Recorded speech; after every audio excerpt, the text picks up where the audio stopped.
خوشی ہوئی ہے کہ میں آپ لوگوں کے درمیان یہاں پر ہوں اور 65 اور 71 جنگ کے بارے میں جو کچھ مجھے معلوم ہے، جو مجھ پہ گزری ہے، جو میں نے ان کو فیس کیا ہے، اس سے میں آپ لوگ آگاہ کروں، اور اگر آپ لوگوں کو اس سلسلے میں کچھ سوال جواب ہے تو آپ بڑے شوق سے پوچھ سکتے ہیں۔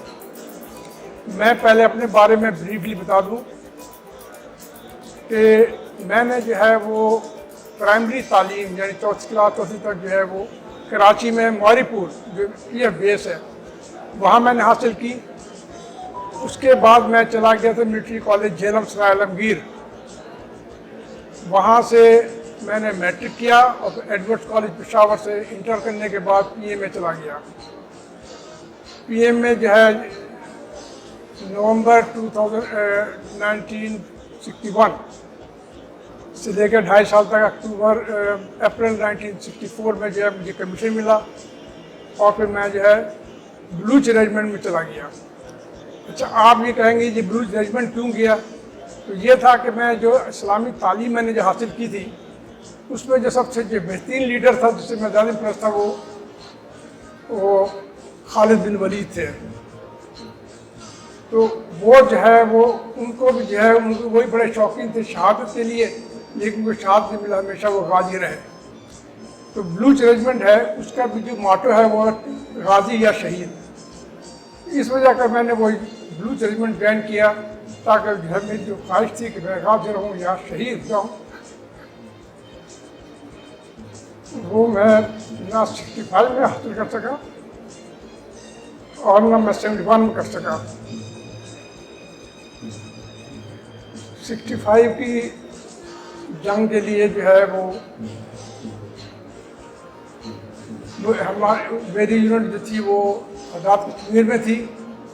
جب انڈیا نے اٹیک کیا سیالکوٹ بارڈر پہ تو پھر ہمیں آرڈر ملا کہ جو ہے وہ ہم اور سیالکوٹ پہنچے۔ 6 سپٹمبر کو جب انڈیا نے اٹیک کیا تو اس وقت جو ہے انڈین کے جہاز جو تھے نا ہمارے پاکستان ایئر اسپیس پہ وہ ڈومینیٹ کر رہے تھے۔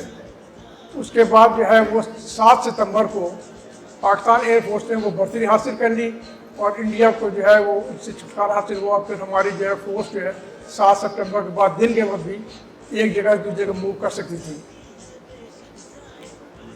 جہاں میرے جنگ لڑی ہے وہ چونڈا کے ساتھ جو علاقہ ہے انارک جو اسٹیشن ہے اور وہاں بیدیاں جو ہے وہ جگہ کے نام ہے۔ جب ہم موو کیا ہے تو راستہ سیالکوٹ اور پسور کا راستہ بالکل بند پڑا تھا، تو رات کے اندھیرے میں جو ہے وہ 20 کلومیٹر ہم چل کے گئے اور پھر بعد میں جو ہمارا ٹارگٹ تھا اس پہ ہم نے اٹیک کیا۔ تو کامیاب تو نہیں ہوا لیکن میں تھوڑا کیونکہ ینگ تھا، جذباتی تھا اور جو ہے مجھے جو ہے شہادت کا بڑا شوق تھا، لہٰذا میں نے جو ہے وہ ہمارا اٹیک کامیاب ہونے کے باوجود میں لیفٹنٹ تھا، پلٹون کمانڈر تھا، اپنی پلٹون لے کے جا کر کے میں نے جو ہے وہ دشمن کے پیچھے جا کر کے چور تک گھیر کر کے جو ہے وہ ان پہ وہ کچھ جھاڑیاں تھیں اس میں وہ نکل گئے تھے، جو کچھ پھر ایک آدمی کو ہم نے پکڑا جو کہ اس نے ہاتھوں پہ جو بینڈ باندھا وہ میڈیکل کا تھا، اور دوسرا جو سپاہی چنیا لال تھا اس کو میں نے پکڑا۔ میرے ساتھی جو تھے اس کو مارنا چاہے تو میں نے منع کیا، میں نے کہا کہ نہیں یہ ہماری ذمہ داری ہے۔ میں نے اس کو پانی پلایا، اس کو پھر وہ اس سے معلومات حاصل کی، اس کے بعد میں نے پیچھے بھیجا۔ اس کے علاوہ جو ہے وہ میں نے باقاعدہ اپنے آدمیوں کو انسٹرکشن دیا تھا کہ جب ہم کسی گاؤں میں یا کسی ایسے علاقے میں جہاں کی فیملی رہ رہی ہو تو بچے، عورت اور بوڑھے پہ بالکل نہیں ہاتھ اٹھانا ہے اور ان کی دیکھ بھال کرنی ہے، کیونکہ ہماری تعلیم ایسی تھی کہ وہ ہمیں یہ بتایا گیا تھا کہ آپ نے جو ہے بچوں اور عورتوں اور بوڑھوں کے ساتھ جو ہے وہ نرمی سے پیش آنا ہے، وہ ان کے ساتھ ظلم نہیں کرنا ہے۔ میں نے جو ہے وہ جب ہم آگے کر کے پیچھے چلے گئے تو پھر ہمارا جو ہے وہ کمیونیکیشن ختم ہو گیا تھا، بیٹری ختم ہو گئی۔ ان دنوں میں اتنے ہم ایڈوانس نہیں تھے، PRC 6 ہوتی تھی جو کہ پلٹون کے درمیان بعد جو PRC 10 جو کہ